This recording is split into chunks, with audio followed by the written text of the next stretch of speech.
सम्मेलन की अध्यक्षता कर रहे मंडल के अध्यक्ष श्री रामनाथ दुबे जी, मेरे प्रिय श्री नंदकिशोर जी, सम्मानित मंच और यहाँ उपस्थित सभी इस इलाके के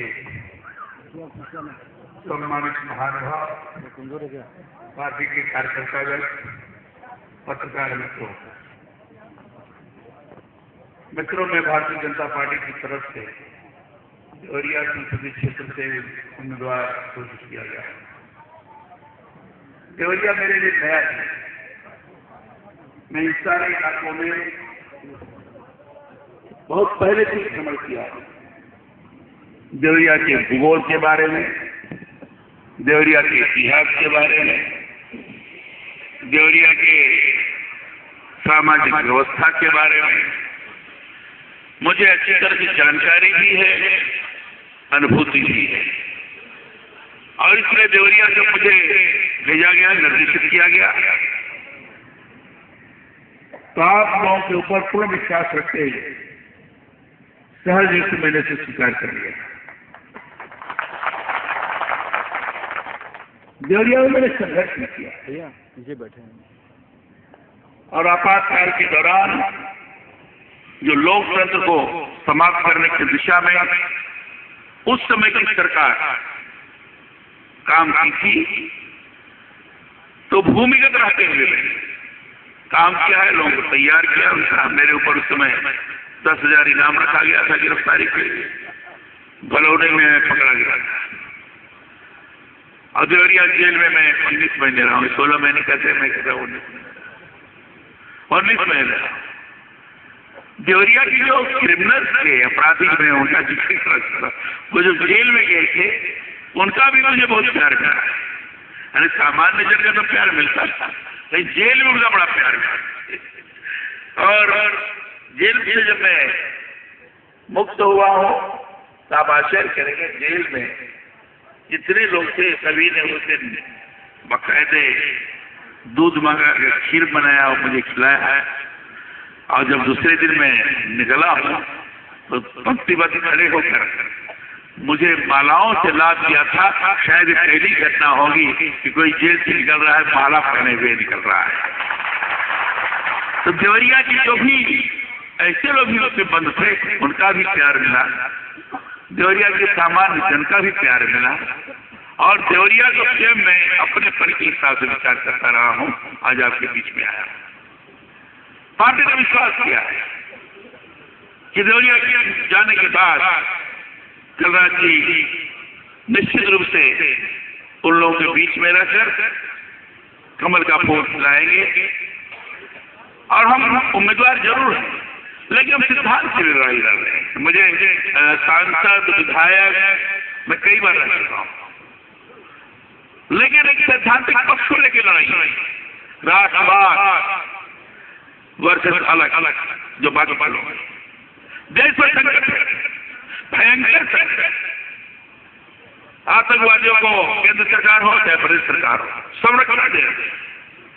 जो देश की संस्कृति है, जो देश की संस्कृति रक्षा करने वाले लोग, उनको आतंकवादियों के साथ जोड़ा जा रहा है।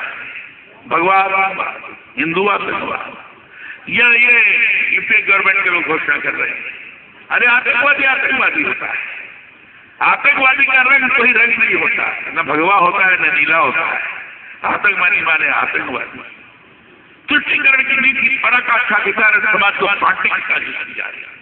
हिंदू मुसलमानों में लड़ाने की कोशिश की जा रही है, चाहे मुलायम सिंह जी हो चाहे कांग्रेस, लड़ने की कोशिश की जा रही है। मुजफ्फरनगर दंगा उसी का परिणाम, इस सरकार की बदमाशी के लिए मुजफ्फरनगर दंगा हुआ। ये सारी हरकतें हो रही है। आसमान से महंगाई, भयंकर भ्रष्टाचार, विकास कार्य ठप है, घोटाला का घोटाला है, चाहे कोयला घोटाला हो चाहे किसी प्रकार का घोटाला।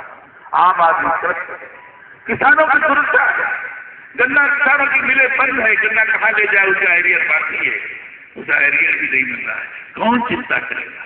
ये सरकार नहीं करेगी। आत्महत्या करने के लिए किसान मजबूर हो रहा है। न समाजवादी कर सकती है, न बहुजन समाज पार्टी कर सकती है, और न केंद्र सरकार कर सकती है। केंद्र सरकार इतनी कमजोर हो गई है कि भारतीय जनता पार्टी के नेतृत्व को कहना पड़ा कि हमें हिंदुस्तान को कांग्रेस मुक्त हिंदुस्तान बनाना पड़ेगा, कांग्रेस मुक्त हिंदुस्तान, तब हिंदुस्तान का भला होगा। आम जनता ने स्वीकार कर लिया है गुजरात में जिस तरीके से विकास सरकार नरेंद्र मोदी ने किया, जिस दृढ़ता के साथ किया, सारे लोगों के बातों का जवाब दिए बगैर, जैसे कहा जाता है ना कि सब भोंकते रहते हैं और हाथी चला जाता है, वो स्वरूप का निर्माण किया नरेंद्र मोदी। यहां बैठे हुए लोगों के मन में लग रहा है कि नरेंद्र मोदी एक बहुत बड़ा व्यक्तित्वधारी है, जो पढ़ा लिखा बेपढ़ा, सब उन्होंने महसूस किया। और नरेंद्र मोदी आम आदमी की स्वीकारता बन चुके हैं। जहां जाइए और इन लोग कहते इस बार तो मोदी चाहिए, तो मोदी की एक लहर चल रही है। और मित्रों, लहर इसलिए चल रही है कि आम आदमी चाहता है हिंदुस्तान का एक सबल नेतृत्व होना चाहिए।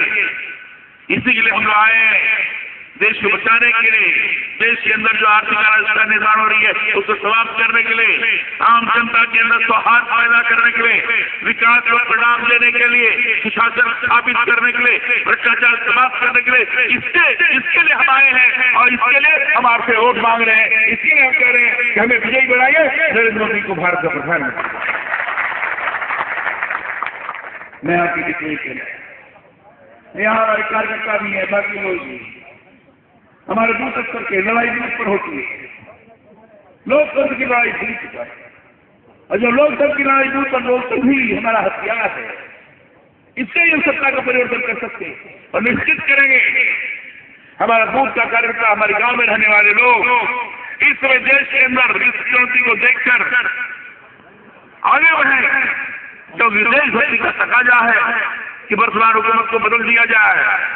एक एक व्यक्ति देशभक्त है, यहाँ जितने भी बैठे हुए, चाहे किसी वर्ग बिरादरी के होंगे, चाहे किसी मजहब के मानने वाले होंगे, सब देशभक्त नागरिक हैं।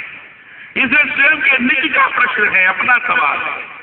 हम देशभक्त हैं तो आज सत्ता को परिवर्तित करना पड़ेगा और अपनी जिम्मेदारी का निर्वहन करना पड़ेगा। हमें जिम्मेदारी दी गई हो चाहे न दी गई हो, लेकिन जिस गांव में है उस पद पर, उस बूथ पर जितने भी मतदाता है, मतदाताओं को लाकर वहां बीजेपी के पक्ष में कमल के निशान के सामने मत डरवाएंगे।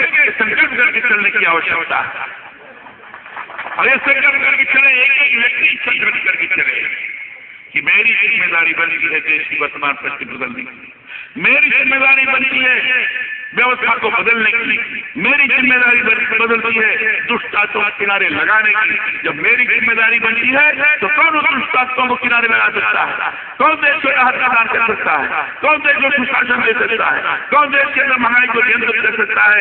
पंडित अटल बिहारी वाजपेयी ने किया था, तो भारतीय जनता पार्टी और उसके नेता नरेंद्र मोदी ही कर सकते हैं और कोई दूसरा नहीं कर सकता। समाजवादी पार्टी नहीं कर सकती, बहुजन समाज पार्टी नहीं कर सकती, कांग्रेस बस हो गई है। उत्तर बाकी कौन? उत्तर में केवल भारतीय जनता पार्टी और नरेंद्र मोदी। और इसलिए इसको मानकर देशभक्ति का आज ताजा मानते हुए, देशभक्ति की पुकार समझते हुए हम सब लोग एक एक व्यक्ति अपनी जिम्मेदारी समझकर मतदान के दिन की व्यवस्था करें और बूथ पर एक एक मतदाता को साथ ले जाकर मतदान करवाकर भारतीय जनता पार्टी को प्रबल बहुमत से विजयी बनाइए, यही प्रार्थना कर रहा है। माताएं हैं, बहनें हैं, विभिन्न वर्ग के लोग हैं, उनकी भी टोली बनाइए, लोगों से संपर्क करवाइए, लोगों को एहसास करवाइए और उसके मतदान कराकर साबित कर दीजिए कि जो का सामान्य जन, चाहे किसी वर्ग राज्य का होगा, चाहे विपन्न होगा, चाहे गरीब होगा, चाहे पढ़ा लिखा होगा, चाहे बेपढ़ा होगा, उसके अंदर सहज देशभक्ति का भाव है। इस देशभक्ति के भाव का एहसास करते हुए उसने फैसला किया है कि पूरे देवरिया जनपद में कमल का फूल खिलाकर प्रधानमंत्री को कमल के रूप में पेश करते हुए नरेंद्र मोदी के सामने रख दिया जाए। ये स्थिति का निर्माण करिए, यही प्रार्थना में चले आया हूँ। मित्रों, मैं आपके बीच में रहूंगा, मैं कहीं बाहर का नहीं हूँ, मैं इसी रहूंगा, देवरिया में रहूंगा, आपके जिला में रहूंगा। लोग कह रहे हैं कि बाहर भी चले जाएगा, यही रहूंगा, जो रहा हूँ। सबसे मिलना हो सकता है। मैं सब कोशिश हुआ तो मेरे पास 7-8 हजार फोन आए होंगे। मैं 7,000-8,000 फोन में मेरा जहाँ तक ख्याल है 6,000 से ज्यादा उत्तर दिया है। तो मैं बहुत ही अपनी कृषि करता हूँ। तो मित्रों, काम करने की दिक्कत नहीं, हर प्रकार की सुविधा, हर प्रकार की सुरक्षा रहेगी। इतनी बात कहकर मैं अपनी बात समाप्त करता हूँ। बहुत बहुत धन्यवाद और क्या बातें करूंगा। उसमें से आप उनमें से उधर आ